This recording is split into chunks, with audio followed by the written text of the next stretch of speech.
because of all the AI tools, I could still recruit constantly. Like you can have a successful industry podcast because of artificial intelligence working 1 to 2 hours a week, and that's it. So you can focus back on your recruiting job, your recruiting career, where you can get to utilize all the recruiting AI. The number one key to having great clients is giving them great candidates. Here's a secret out there for everybody. For that show that Ben is creating, he could have one download, one listener. But if that one listener is in the exact niche that he is in and he lands that client, that ROI is a zillion times more than any other show out there.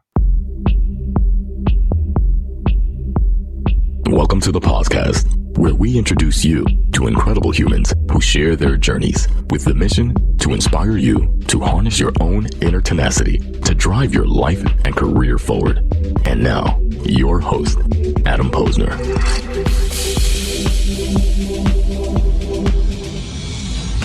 All right. Welcome back to the podcast where I bring you the best and the brightest in the world of business, marketing, and personal growth to help you harness your inner tenacity and drive your career forward, folks. I have a good one today. I have a great one today. My guest on the podcast is Benjamin Mena. Benjamin started his recruiting career after graduating from UCF, University of Central Florida, with a degree in economics. And for the first 15 years of his career, he supported large defense contracts, leading hiring efforts for some of the nation's most complex and challenging government programs. In 2018, he founded Select Source Solutions to continue supporting government customers while expanding his own consulting practice. Now, Benjamin combines his interest in education and economics to help employers understand how the hiring landscape reflects larger economic and tech trends. We're going to get to it. And he also got his own podcast out there. Maybe you heard of it, the Elite Recruiter Podcast, a top-rated career show. Sometimes it's ahead of mine, sometimes it's behind mine, but we don't really care about that because we live in a world of abundance and supporting each other. Benjamin Mena, finally, welcome to the podcast. I am so excited to be here. I've actually been looking forward to this since you sent the invite. So let's go, dude. It was long overdue. And first, I'm gonna fangirl for a moment here. I've been following you since you started, and I truly and you know this from my heart. I truly believe in abundancy, in collaboration over competition. There's enough ears, there's enough eyes in this space for everybody here. And I know when I started, people supported me and they lifted me up and they kept me going. And for me, paying that forward to you and supporting you is everything. And that's what we do in this space, is leading by example. So first and foremost, kudos for you for making it happen. And I appreciate you, man. Well, thank you so much. I've definitely looked up to you for a long time, and it's awesome to finally be here. And yeah, I'm glad that you actually invited me because I'm not one of those like self-promotion kind of guys. Well, that's the thing with you, man. You're just a nice guy, and you're humble, and your intentions are pure, and you're doing this for the right reason. And we're gonna get into that because I love to talk to fellow podcasters about why they started the show. But we're gonna hit the rewind button here. And here's the thing: I don't think you talk about yourself enough. I mean, I talk about myself plenty, but this is your chance. You're the guest on my show, and I love when I go on other shows because I get to go on my soapbox, right? And I think people need to know the Benjamin Mena story. They need to know how you got into recruiting. They need to know how you got to this space. But what I love to know, because it's important, is your origin story. And I got to ask you, what did your parents do for a living? My dad was a Navy, 24 years. My Wow. mom, so he was a bubblehead, so submariner. He'd tell me these like sea stories of doing 360-degree rolls in the middle of the North Atlantic without spilling a cup of coffee. And it's one of those things. I heard this story so much that I think it was like when I was 30, it finally dawned on me. I was like, wait, hold on a second. And then my mom, a combination of multiple jobs, but being a military spouse, I am constantly moving is always such a hard thing. So I have a huge heart for military spouses out there, just because I know how hard it is. I saw the impact it had on my mom, the multiple career changes. Yeah. You're moving and restarting time and time again. And, luckily social media is different. The internet's different. Technology is different, but it's tough having to restart over and over. So that was my life growing up before I went to college. And if you want a really good laugh, please, I applied to one school, UCF. And if I didn't get in, I was going to join the Marines.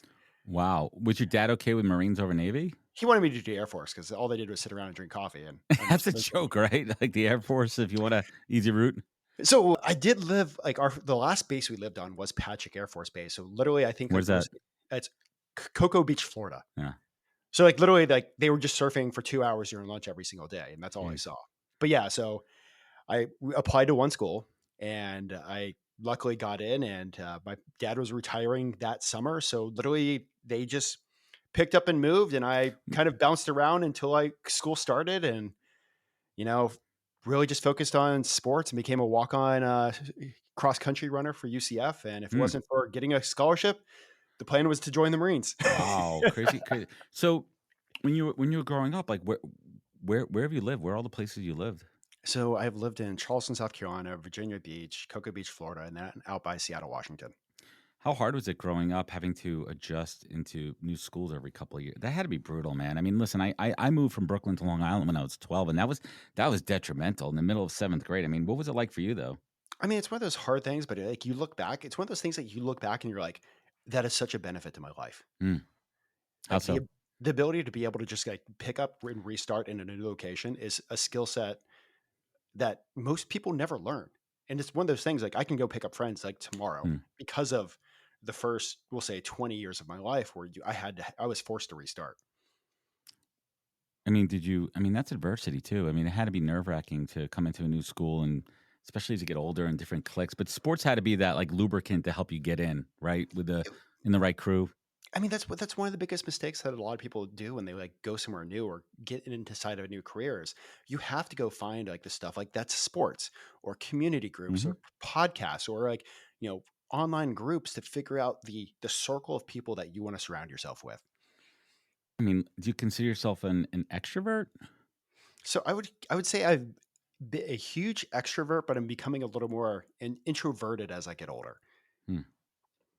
And I think it's just a combination of like picking and choosing where to spend your time. That's a valuable tip right there. And as you get older, you learn that, right? You learn that time you can't create more time, right? You can't create Nope. more time. So how do you make the best of it? So you go to UCF and you economics, right? It's kind of a broad stroke. I mean, what did you? I always say, what did you want to be when you were growing up? And when you go back to those college days, what was the plan? If you want a good laugh, Again, let's keep the laughs coming. Your my show's not dr- that funny, so you have an opportunity now to be funny, my dream was to actually become a Chinese economic intel analyst for the Department of the Navy. like a CIA operative right there, almost. I mean, they hire those people at the CIA, so Did like you study Mandarin? Like, did you study? I was actually taking international economics. I was studying Mandarin. Like that was my goal. And I sat down with a military officer multiple times, actually multiple times. And the first, like they were pushing me to become a pilot. And I'm like, you grow up. If you want to become a pilot, you want to be a pilot. I want nothing to do with flying a plane. Like this is the path that I want to take. And like they kept on pushing me. Then they like finally got like let me fill out all my paperwork. And then like they lost my paperwork. What do you mean they lost your paperwork? They lost my Like paperwork. lost. I'm doing air quotes for anyone listening at home. Like lost it. Like I I, submitted it and like it was that seems like gone. bullshit, And man. then the next time I submitted it again, like the recruiter that I was working with went MIA. So like I finally like after two times I took it as a sign and I was just like, well, what am I supposed to do with my life? And actually at that point in time, I actually had a friend who was a worked for one of those agencies, did a lot of debriefing at the Mm. Pentagon, yeah, at the White House. And so I sat down with him. I'm like, okay, here's my idea of what this career is going to be. And I'm like, what's the reality? So he sat me down and shared the reality of the situation, the reality of everything that you do. And he's like, you know what? You're too much of a people person. You are going to hate this job with a passion. Hmm. Try to And talk you out of it. I was just like, oh, but what about this? And he's like, no, like, yeah, you literally like, you're going to live in a box. And it's just like, he like explained it forward. And what's the crazy thing is the skill set I was trying to be, I've hired a few hundred of them to support national security missions across the globe. Hmm. And looking back now, like who I have become, that one conversation was a complete life changer and put me in another direction. And It's like amazing. most people, like I fell into recruiting. I hated recruiting with a passion. They wanted to get rid of me. They wanted to fire me. I was so bad at this recruiting game. What were you doing that was so bad in the beginning? Listen, there's rookie mistakes, but like what like this is the fun stuff. Like what were you doing that was so shitty? I was being a nice guy. Oh, you were too caring. I would, You can't be too, listen, we are empathetic in this space where we say we are, but at the end of the day, it's a business and our client is a client. That's a big misnomer too. Yes, I am candidate focused, but my client is the one paying the bills. You have to remember that. Anyone out there listening, we do our best to help you. And we try to help anyone out there, even if you're not in our network, we try to point you in the right direction. But at the end of the day, we know where our bread's buttered. and like they sat me down and Is just that like, the expression? Yeah, I think so. you understand that like the candidates that you're trying to help are not paying you. It's Mm-mm. the client that you are trying to fill the job for is how we pay the bills. Now, if you want to go keep on helping candidates, like go do that somewhere else. Do it on the weekend. Yeah. Or don't do it on our dime. Yeah, like no, it's not going to work around here. Don't So focus. Yeah. so like I didn't make a placement for like XYZ amount of time. I think it was like 3 months they sat me down and just like literally like pulled me into a room. It's like one of the senior leaders said, "Nobody wants you on their team. You Jeez, suck. talk You about suck at radical recruiting." candor. Talk about radical candor early on. Jeez. So like that night, I kind of went home and I'm just like, "What the hell am I doing?" Drank probably like a bottle or two of wine. And I was just like, "God damn it!" Like I at that point in time, like it was maybe it wasn't at that point in time, or it was around that point in time. Nothing was working out. My car broke down. My car was actually sitting in the Aerotech parking lot. And so Sounds like a Hallmark movie right here. I was literally riding the bus to get Jeez. there before everybody like else got there so that nobody knew I was taking the bus, and I would leave afterwards so that nobody knew I was like taking the bus home, and that my car didn't work and I didn't have the bills to pay to buy a car. My credit sucked and all these things. And I'm like, I just had nowhere else to go. I had no way out. So I every week on, I think it was Wednesday, they sent like the top 10 Right. recruiters list The out. billing chart. Yep. The billing chart. So I started calling them during my lunchtime. I'm like, hey, can you chat for 15 minutes after hours? I want to know what the hell you're doing. And literally just start banging through the list. And I think it was a combination of those conversations and learning from them is what completely changed my career. And, fast forward another year, I was at the top of the list because of all those conversations. So what was it? Let's synthesize it here. What makes a good recruiter? I think one of the, let me just take a few steps back. Let me think about this. What makes a good recruiter? We talk about all the things, the skill sets, the art of influence, the making the placements, the networking. But I think one of the biggest misunderstood things is the work ethic. Yeah. So recruiting is hard. It's a two-way sales game. It's an art of influence. But here's the thing. So many people in today's world, and this is one of the things that I had to just sit there and like at that point in time, like, okay, I'm doing this 75 calls per day, but where does that 75 calls per day actually work? Was it the conversations was I having, or was I just hitting the number? And then fast forward, like once you start getting good at it, with getting good at the art, getting good Mhm. at the craft of recruiting, are you still consistently putting in the work? Because I start having so many Getting better. conversations, getting better. But how many times do you speak with recruiters nowadays where it's like, come to find out, maybe they're doing 1 or 2 hours per day of actual work, where the rest is they're just thinking about work. Hmm. You haven't, and we'll get to your show in a little bit. I mean, you've interviewed 200 of the top folks in the business here. What is that common trait aside from the work ethic, right? The work ethic has to be there because what we do is sales. And all of us who are in agency recruiting, we're not talking about internal recruiters, we eat what we kill. And if we don't have the ability to go out there and have that drive and that tenacity, if you're not driven and motivated by the money, you're in the wrong business. Let's call it what it is. We're all here to make money, and you're not making money unless you're doing effective, efficient recruiting activity. And that activity could be sourcing, screening, whatever that is in there, your research. If that's not driving the train forward and moving the needle, you're doing something wrong. And I learned that early on. I learned the art and science of recruiting. And how do you maximize the science part of it? Not just the technology out there, but when you're on the phone with candidates, are you asking the right questions? You understanding their motivations and understanding if this candidate has the potential to be not only good, but are they going to be in a place to make a move? And what is it going to take if they're really good and they may not be ready to make a move? How are you going to motivate them to make a move in an ethical, responsible way? And you find that by finding out what are their motivations, right? Are they motivated by money? Are they motivated by opportunity? Are they motivated by being in a toxic workplace? And what if they're not motivated by any of that? How do you go for that holy grail of like pulling in the big wet, right? Like then you got to tap into the client. Like, damn, this is going to be a tough one. This is your target A-list bullseye candidate here. How do we get them? And that part's fun. The influence that we have with our candidates and the influence that we have with our clients is one of the biggest keys for being a recruiter. On top of the work, on top of here's actually a big thing that really sets people apart is actually planning and accountability. But that's a whole other story to begin with. The whole of the podcast. Well, let's talk about this for a moment here, which I don't think it's talked about enough. Well, not on my show, on yours you do.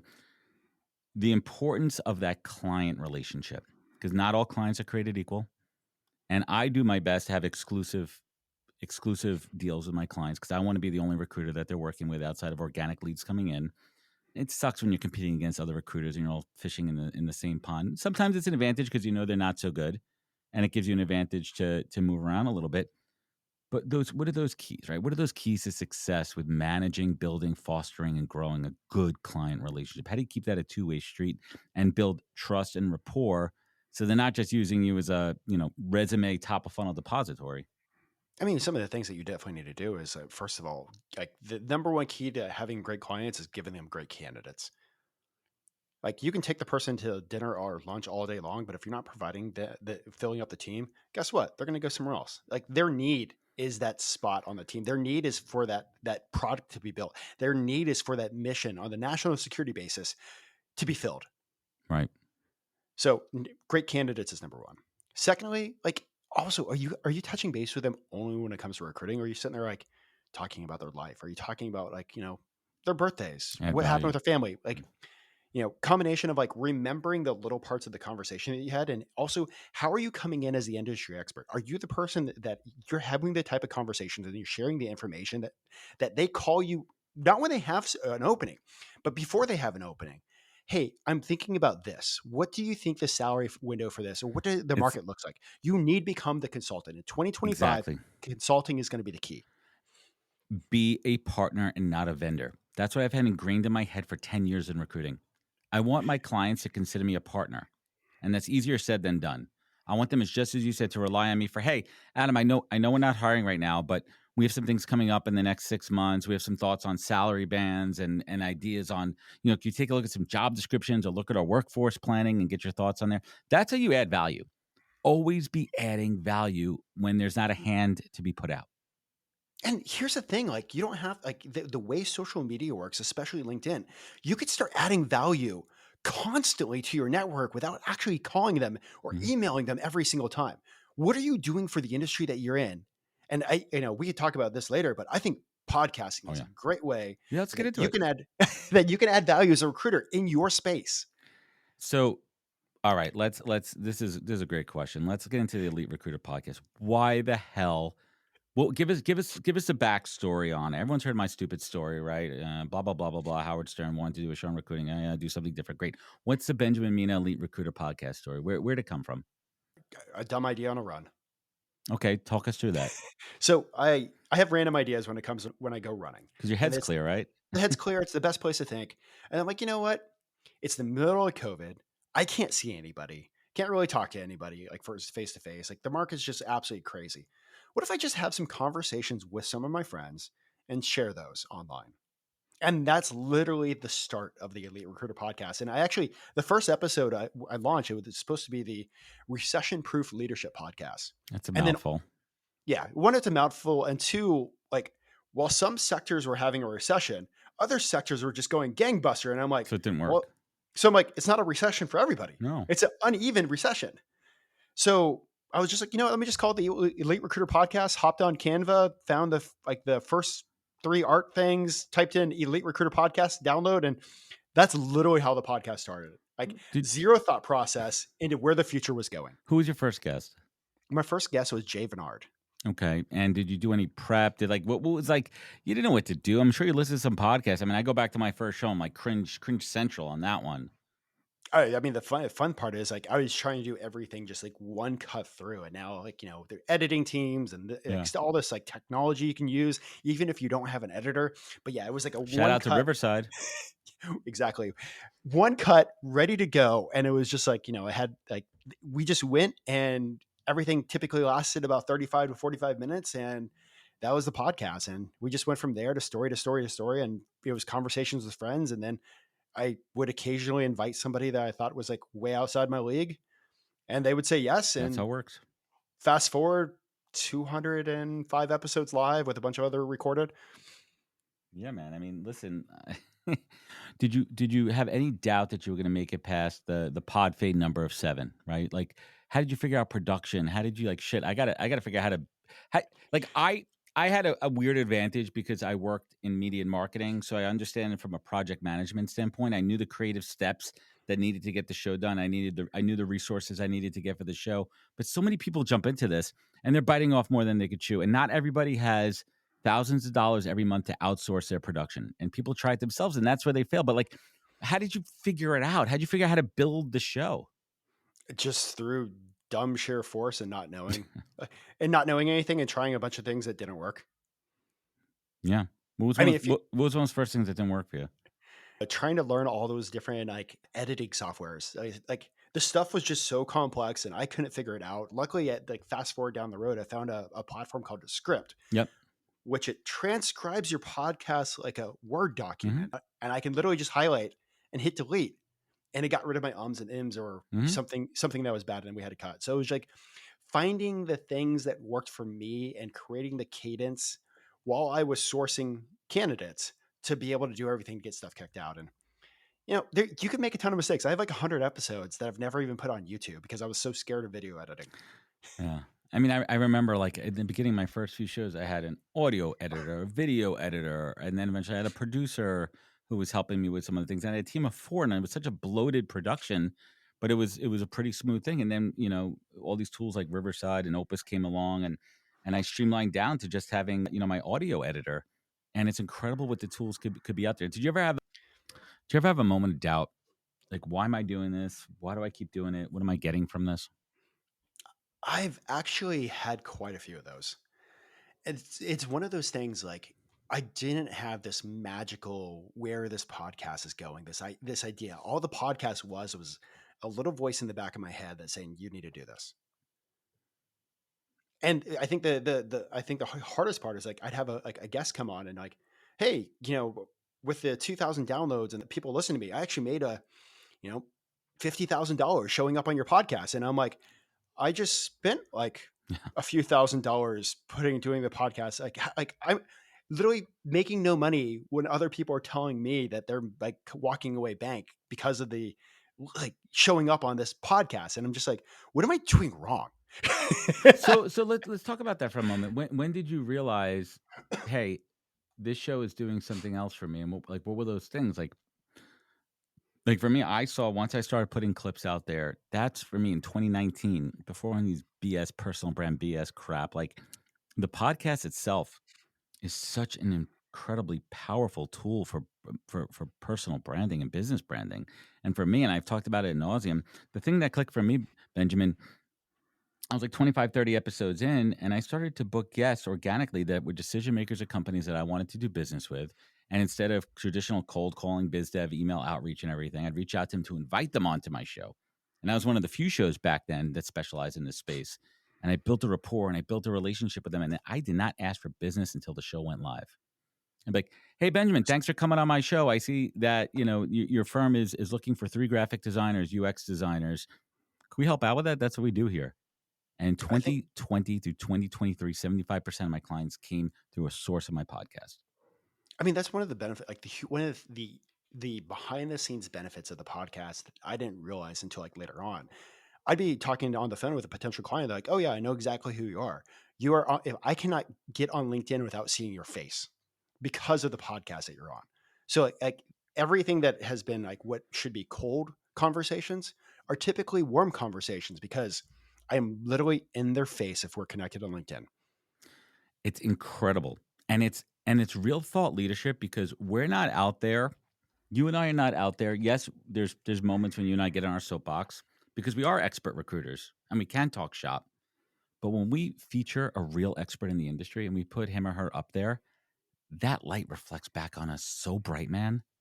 Dude, that's the gold. That's the gold. And And I always say about my show, like this, I'm the this is my canvas, and the guests are the paints, right? It's a collaboration. But what it does is it builds thought leadership, it builds credibility. I mean, it's brought me to stages, it's brought me to events, and it's brought new business in, and that's really the unlock. And you could do this for any business, not just recruiting, whatever industry you're in. So, what was that next kind of moment where you're like, damn, this thing's picking up some steam. I'm getting some exposure here. Like, what was that first client that came into the podcast? so like it's been like I would say the first client that came through the podcast. It's actually just been like everybody. Actually, if you want a good laugh, most of my clients come from LinkedIn articles, Hmm. and then they follow me, and then they see me because of the podcast. And when we have that conversation, it's a warm conversation. And I'll be honest with you, I'm actually starting an industry focused podcast in 2025 Ooh, alpha here. to make that a true thought leadership BD funnel for the recruiting business. Okay, talk us through that thought process there. Talk us through the business plan. So, What's I it mean, gonna? So you have the Elite Recruiter podcast. That's gonna stay what it is. yep. Okay, So the Elite Recruiter podcast is going to stay what it is because I call this is my happy hour. it's This all is it's all recruiters from all different industries. Yep, it's across the board. Hmm. But the industry focused podcast is going to be focused on the GovCon space. Yeah, I'm almost 2 decades in with government contracting. I'm talking to all the leaders all the time. There's 24,000 recruiters in the DC metro, and it's one of those things like, how do you truly set yourself apart? And I know a lot of the exec recruiters. I know a lot of the industry recruiters. And it is why I tell everybody to go start an industry podcast, because within literally 5 episodes, you've like set yourself up to be an authority in the space without being on your soapbox, just by highlighting other people. Exactly. I mean, we talk about that's how we do the niche down to my show, the podcast has a wide range of guests. Yes, we talk about careers. Yes, I have guests focused on TA and HR, but that's not my everyday show. And yes, when I go to events, those are the niche guests that I have. And that's why we do the HR morning show. That's why I teamed up with those folks, because it's super niche. And now it's lifting that side of me up even more. So I have those two sides. So I applaud you for that. And guess what? Here's a secret out there for everybody. For that show that Ben is creating, he could have one download, one listener. But if that one listener is in the exact niche that he is in and he lands that client, that ROI is a zillion times more than any other show out there. It is I mean, it's one of those things like the hiring managers we're working with, everybody's like filled with AI noise hitting their inbox. You know how you like separate yourself? I want to host you on a podcast.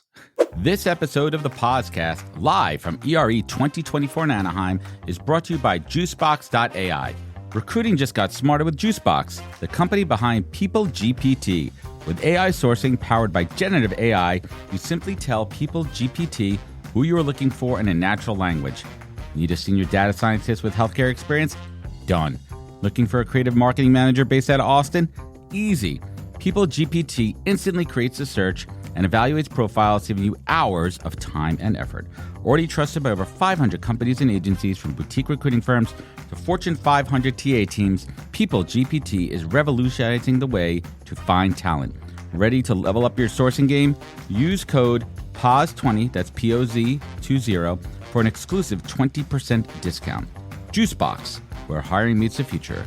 Start sourcing smarter today. Visit juicebox.ai. Thanks. Listen, I talk about AI all the time. And first of all, people are misconstruing with AI. And I'm guilty of it too, because I use it as a blank statement. Most of the tech that out there is not true AI, right? It's not true AI. It's more like machine learning and NLPs out there. So we could talk about that for days, but let's just call it AI. And I completely agree with you. And for me as a recruiter, I use plenty of tools for both the podcast and recruiting, and it helped me be more efficient. But I don't use it as a tool. I don't use it as a crutch. I use it as a tool. I use it to be more efficient, to be more effective for in the recruiting space. You know, how do I reach eyeballs and ears that I've not been able to find organically in my own way? But I don't take it as gospel, and I do not rely on it for everything. How are you using these tools in your practice? I mean, like this is like, if it wasn't for and I do have an amazing audio video editor right now. So like kudos to him. He saved the Mhm. day. But I mean, like up until like 150 episodes or even farther than that, I was doing everything while still Okay, so we're working talking a about recruiting desk. podcast AI. Let's talk about. I was going recruiting AI, but let's talk Oh about yeah. no. So let's keep it going with podcasting AI. Then we'll switch over to recruiting AI. But like, Yeah. because of all the AI tools, I could still recruit constantly. Like Mhm. you can have Yeah. a successful industry podcast because of artificial intelligence, working 1 to 2 hours a week, and that's it. So you can focus back on your recruiting job, your recruiting career, where you can get to utilize all the recruiting AI.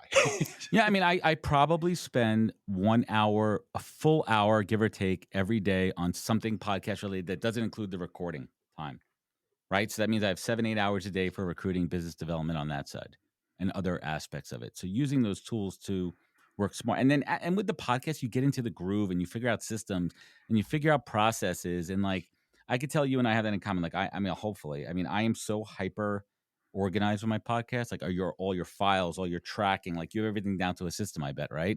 You can't just have that shit all over your laptop. Please tell me you don't. Please tell me you don't. I will share you my template. I will give you the template I've been using for 6 years. And it's a Google Sheets document. I'm so hyper. Please tell me you have some kind of process. Hey, the process isn't here. Oh, come on. Where's all your you have no naming, no numbering system? Of course you do. See, like you don't need all this stuff to have a podcast. So like, Adam is has everything set up. You don't need to be all set up to get started. I'll just say that. I disagree with you on that one. I think and I think it's just because I'm so crazy about it. I think that you have to be organized because that'll give you more time. And you have to track shows. And once you start banging out multiple episodes a week from a recording perspective and knowing where things are in the production, I think it's going to really open up other time for you to do other things. So if you're not doing that, you and I could talk offline, and I know you have a system. I know you're kind of shitting me here a little bit. We're messing around here. So now let's talk about tools in recruiting. Let's talk about it from a candidate perspective. What do you think's going on there? Like I talk a lot about that we're at a race to the bottom right now, where companies are using tools that they may not necessarily need to try to be more efficient, to cut recruiters out of the picture. You have candidates out there that are using all these tools to mass apply and to use keyword pull-ins to update resumes for everything. And we're losing that human contact, and we're losing the source of truth. What say you, Benjamin Mena? I think 2025 is the year where AI even gets more accelerated and we lose a lot of human contact, even though what we say on LinkedIn is like we want to focus on the human touch. I believe recruiters absolutely believe that. I believe the candidates absolutely want the human touch. But at the same time, it comes down to the organizations and it comes down to what the recruiters are actually doing. Hmm. And I think organizational wise, they don't care about that, what a LinkedIn influencer says. Hmm. They're going to do what's best for the bottom line. What's best for the bottom line is implementing some of the companies that are doing great stuff. Like I was actually just at a tech event speaking with next to weirdly me next to one of Microsoft's AI officers in the GovCon space and a bunch of other senior level execs and me. And they were sitting there talking about like one of these programs somebody started, like a brand new candidate started work, and they actually went to the recruiting department like, hey, I want to talk to Susie. And they're like, Susie isn't a recruiter. Susie's a bot. And they were just flabbergasted because they had such a good experience with Susie. Come to find out that Susie wasn't real. Eye-opening.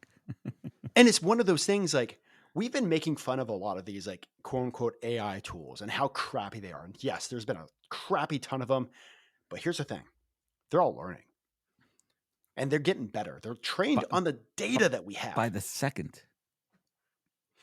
Yeah, they're only getting better. So do you think that, all right, prediction time. Do you think most recruiters are going to be out of a job within the next 5 years?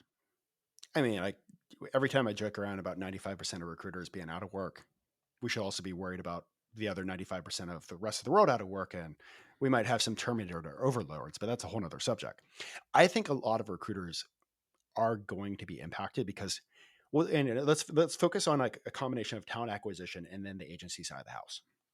So the talent acquisition side of the house, what's going to happen is when a company starts staffing up, they're not going to be staffing up with additional recruiters like they have in the past. Like perfect example is Peloton. When they were staffing up, they're hiring classes of like, I think it was like 20 recruiters at a time. And they're all looking at each other like, wait, we need this many recruiters to support an online bike. Yeah. You're not going to see that. You're going to see them staffing up with tech tools, maybe like one or two recruiters and what I'm calling the recruiter engineer. It's almost kind of like the go-to-market engineer, but the recruiter engineer that understands the tech can bring it all together to help that company save a ton of money by hiring $700,000 in tech compared to, $1.7 million in recruiting salaries or agency fees. Yep. or agency fees. So like, we're going to see a lot of that. And I think another thing that's going to tick up is because of all that, we're going to see a lot more of like the embedded, aka contract recruiters coming back, but more of like an embedded, sexier model. I completely agree with you. And that's why I've been consistently upskilling. And that's another amazing thing about the podcast. I've had so many experts on that I'm becoming extremely knowledgeable by far from an expert, but I am way light years ahead of so many other recruiters in my space when it comes to the tech. I've used multiple tools. I use them daily. I use them across different clients and categories. I mess with them. I understand how they work, and I could apply that. If you want to get off, I was just kind of curious about AI last year. So I hosted an online AI recruiting summit and had about 1,100 people show up to it and hosted a bunch of the tech. I hosted a bunch of the speakers so I could figure out what was going on. It was like, I took my curiosity, MVP of an idea, let me put together an online summit. Cost was free to sign up. If you wanted to get the replays, it was like for VIP, it was a very nominal investment. But I got a chance to have everybody come to me so I could figure out what the hell was going on in the AI recruiting space. It's been a magnet, right? Like it's like, and that's the other thing too. Like we're now almost a source of truth. People are coming to us when I have these guests on, when you have these guests on, they're coming for the intel. So now you're becoming a news source, right? An information source. It's kind of wild. I mean, like look at the political environment, like this cycle. Like people listen to podcasts for information more than they did turning on the news or reading the newspaper or something of that nature. Yeah, and now where do they go to? I mean, look at the political election. I mean, I'm not going to go down that road at all. And I see your personal post here, which we're not going to get into. But I single-handedly think that Joe Rogan single-handedly swayed the election So in do so I. many ways. I mean, think about his giant audience, right? Think about that he made middle conservative viewpoints that so many people expressed like normal, that they're not crazy thinkers. Actually, I saw this breakdown, and we can kind of. I'm not focusing on the politics part of it, but Right. one candidate went on a bunch of podcast episodes that ended up getting 215 million views. Another candidate went on just a few podcasts that ended up getting 4 million views.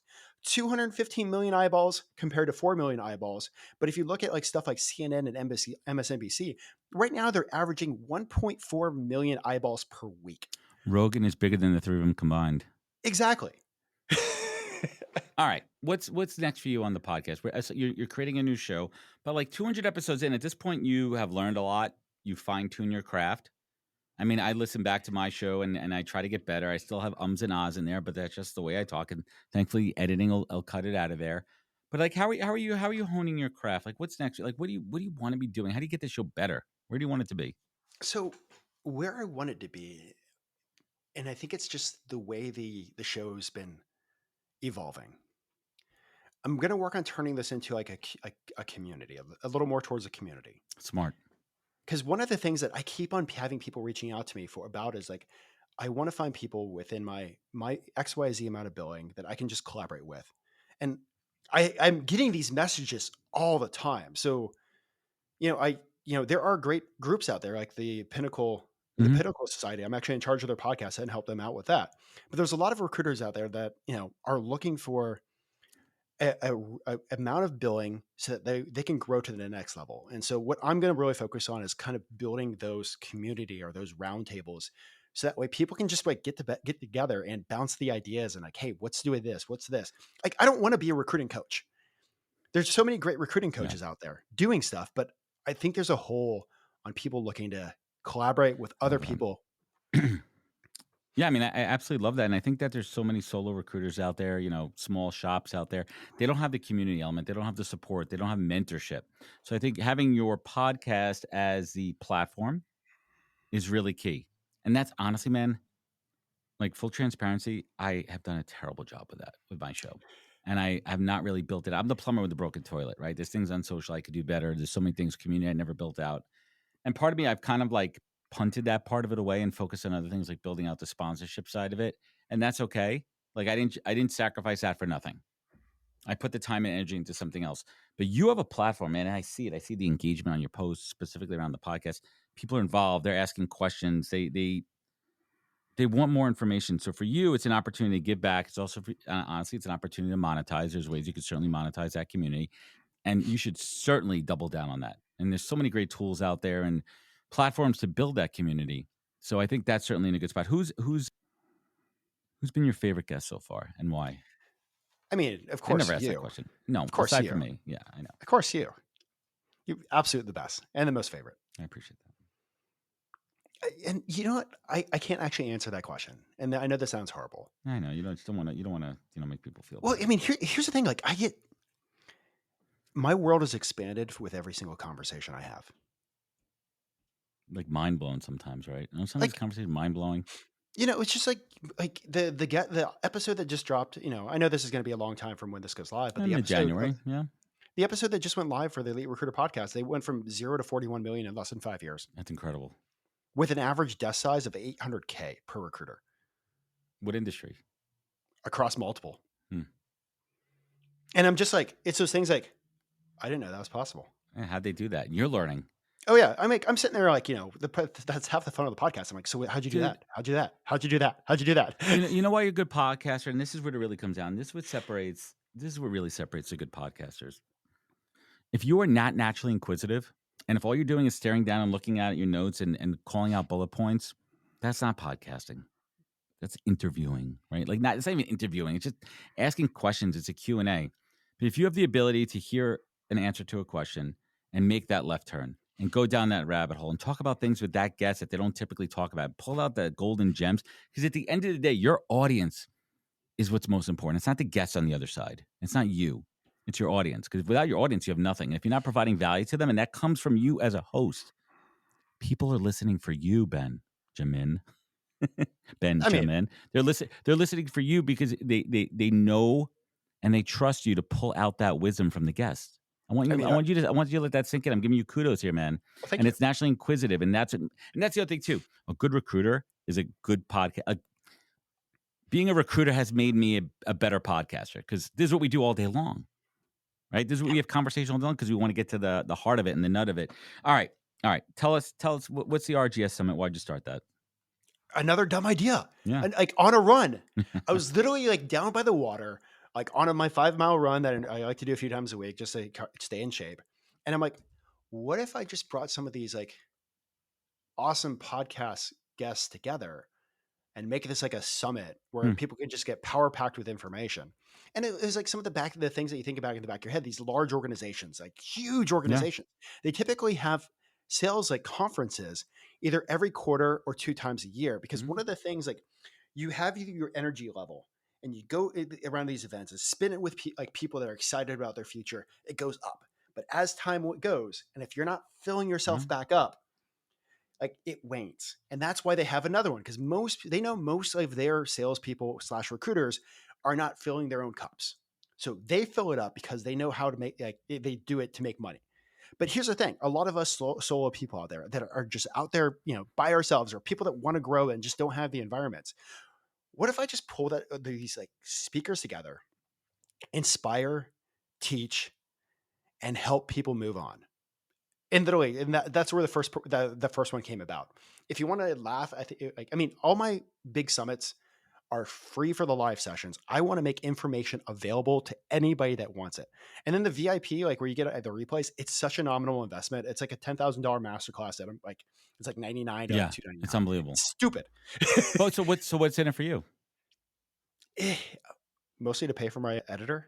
I mean, that's what's in it for me. But like, the people know that you're providing the value you're providing, and like this, man. Like the amount of knowledge and how that shines on you and your brand is incredible. That's what it's about. That's coming back to you. And it takes work. I know it. I've been on it, right? Like there's so much coordination and so much work that goes. We'll talk offline. You got to monetize that a little bit more, right? You got to up the production. We got to add some PR stuff into that as well. So we spoke about what's next. Benjamin's working on a new show for next year, super niche down into his industry. How do you balance it all? Like how do you balance the podcasting and family and travel and running a recruiting business? What's that secret there? I mean, it's lots of work and lots of time. Yeah, I mean, that's really, it's time blocking. It's knowing what I'm going to need to get out of the day. It's like making sure I'm tackling the most important things. Like it's one of those things like recruiting comes first. And it takes me sometimes a while to get back on to people about podcasts, because in my mind during the day from like about 8 o'clock in the morning to 4 o'clock in the afternoon, when I go pick up my son, everything is recruiting focus. Yeah, you have to be a student of your calendar. And like once my son goes to bed at 7, then I put on the podcasting hat again. And that's when I sit there and like, let me get back to that person, or let me reach out to that person. Like I do some like episodes during the days, shoot those typically only on Fridays. So that way it's like, control of my week, but it's really just, it's time blocking, like calendar control, an amazing wife who's also my recruiting business partner, and really just making sure that I'm working on the recruiting business and spending time with my son, and then focusing on the podcast. I love it. Time blocking, folks. Time blocking. I mean, it's very simple. Basic thing that I do, I block out from 9 to 10 a.m. every single day. That's for focus work, catching up and getting my day started. Nothing compromises that unless it's an emergency. I also use that time, kids' doctor appointments, getting them ready for school. You know what I mean? Like Like really focus on that. That's critical here. All right, let's bring it home here. What's keeping you up at night these days besides your kid? I think the recruiting industry is changing. I don't know how little Benjamin Mena can save it, but the recruiting industry is changing, and we're walking into a whole new era. This isn't the Mm-hmm. time period of where moving from fax machines to email. This isn't the time period of going from monster is going to take us out. No, AI is actually being trained on everything that we do. Everything. Every single email that we have sent, every email that we've messaged on LinkedIn, I really think it's one of those things we're going to start seeing AI agents popping up in 2025 and 2026 that can literally do so much of what the recruiters, pretty We're, much what the role we're of a there with recruiter. a lot of tools, man. We are. The full black box recruiting solution is out there. Soup to Oh, nuts to offer negotiation. I've seen it. I've demoed it. It's there. there's multiple platforms, but Yeah. they're not widespread yet. No, and they're also not passing Turing tests. So, there's a lot of human emotion that's not in there. We're getting there though. I mean, literally, how soon are we going to be able to I think within by the end of 2025, Adam, you could be having a video conversation with a bot and maybe not realize that it's actually a bot. I did a negotiation tool with a phone bot. I mean, I knew it was a bot, but it was pretty damn good. When I negotiated a fake salary. It was I pretty mean, cool. Yeah. like where there's actually Yeah. A a video. person that you're chatting with that's 100% fake, doing the recruiting and doing these intake calls and doing all this stuff. I think the industry's changing so much, and I think recruiters aren't realizing what's happening to them or what's about ready to happen to them. It's coming. So you better best be prepared. You better future proof yourself here. All right, bring it home here. Benjamin. I'm sorry, I keep saying Ben. It just feels so natural to me. Maybe we'll be close enough friends that one day I could call you Ben. But Benjamin, what is that single greatest piece of advice that you've ever received that you take action on every day? Mantra, motto, something that gets you going. I think this actually came from a book. Have you ever read Good to Great? Of course. Do you remember the Stockdale paradox? I read it 15 years ago. Remind us, fill us in. There's Jim Stockdale was and I'm probably mispronouncing his name, but he was We'll call him Jim. Jim was a Vietnam POW, and he got asked, did a conversation interview with him, and at the end of the interview, after they got done, he asked him, "So who didn't make it out of the POW camps?" And Jim thought for a second. It's the optimists. The optimists are the ones that died. The optimists never made it home. It's the optimists that never realized and had a true understanding of the reality of the situation that they were in. They hoped they were going to make it out by Christmas. They hoped they were going to make it out by Thanksgiving. They hoped they were going to make it out by the end of the next summer. But then the hope died. They never sat down and understood the reality of the situation so they can understand the brutal facts of what they were dealing with. Still be the optimist, but understanding the brutal facts of where you are and what your life looks like and what you're dealing with and what you actually need to face your future and to get ahead. The ones that did that are the ones that survived the POW camps. So many lessons to be learned in that, right? Like so many lessons on how to be a realist and how to understand the environment and take emotion out of it and truly understand the things that you cannot change. And I read that and I realized I was the optimist that would have never made it home. That's deep shit there, man. This has been a fantastic conversation. You and I could probably do this every week for 2 hours every Friday, but we're not. Benjamin, you've had and have reached some incredible success milestones in your life and your career, but truly so much more to go. And you're killing it, you're crushing it, you're doing so many good things in our industry. Like really kudos to you on that. But my last question, how do you, Benjamin Mena, define success? There's so many definitions of success. And I think most people need to understand what the definition for them is, which is why this is such a great question. The definition of success isn't what your boss thinks it is. Mhm. It isn't what your friends think it is. How many lives can we impact? That's the definition of success. I love that. And the thing is, recruiters, we are in the life-changing business And we get paid for this. We get paid to impact people's lives and completely change them, hopefully for the good. How can we impact more lives? There it is. Benjamin Mena, Elite Recruiting Podcast. Where could folks find you? Where could they connect? Where could they learn more? LinkedIn, like every other recruiter, Yeah. you can definitely find us on LinkedIn. Feel free to check out the Elite Recruiter Podcast. It's on any platform that you can find the podcast on. You can also find the Elite Recruiter Podcast. And What about definitely, YouTube? You doing YouTube? I guess YouTube too. Yeah, doing I YouTube. suck at YouTube. I'm trying so hard. It's such a terrible nut to crack. And then in March, we're going to have another Recruit and Grow Summit, bringing There we together a bunch of speakers.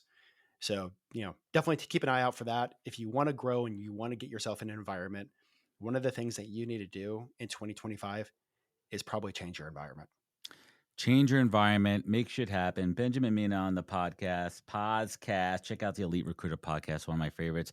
Continue to make a difference in our space in this world.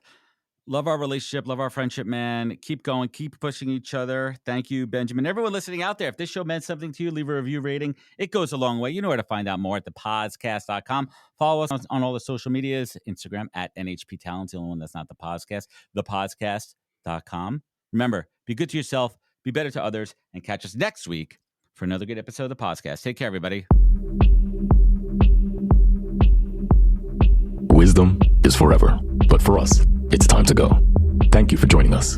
Luckily, we'll be back with our next episode soon, jam-packed with more incredible humans.